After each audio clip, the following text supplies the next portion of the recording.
Hello and welcome. Today we're looking at Wargames Atlantic's Afghan Warriors. These 28mm miniatures come in boxes of 40. As you watch, you will see the sprues, some conversion possibilities, miniatures that I made up, plus some scale comparison photos.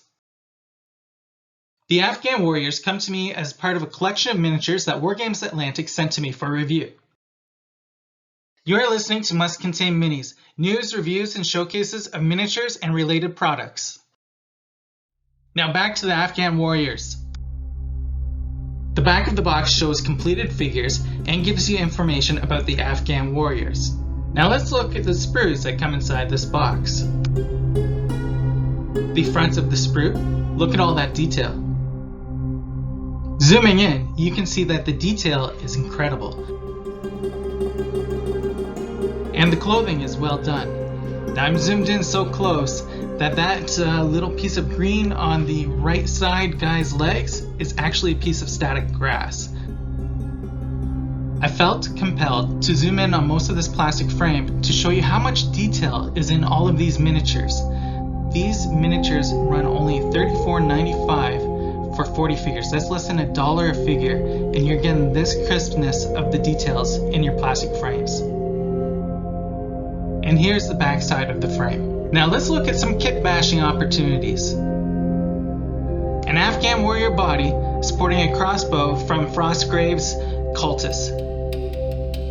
Here I paired the Afghan warrior's body with a World War II rifle from Bolt Action. I have a series of 3 pictures here to show you.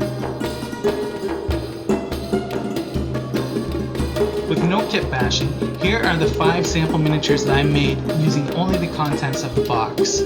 Let's take a closer look at some of those miniatures.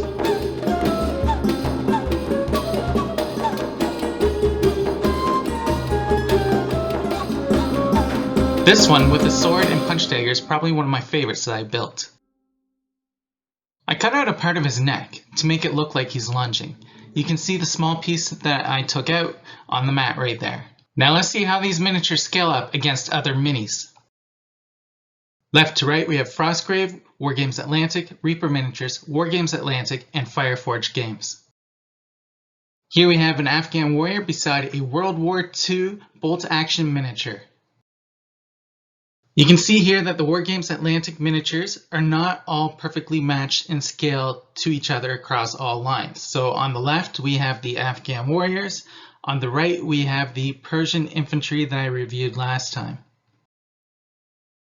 In case you're thinking of using these huge boxes of 40 miniatures for games like Oathmark, I decided to line them up with Oathmark elves. So here's a scale comparison of the Oathmark elves, the Persian infantry, and the Afghan warriors. Thank you very much for joining me in this video review. If you want to see more posts like this, please like this video and subscribe to the channel. Until next time, happy gaming everyone!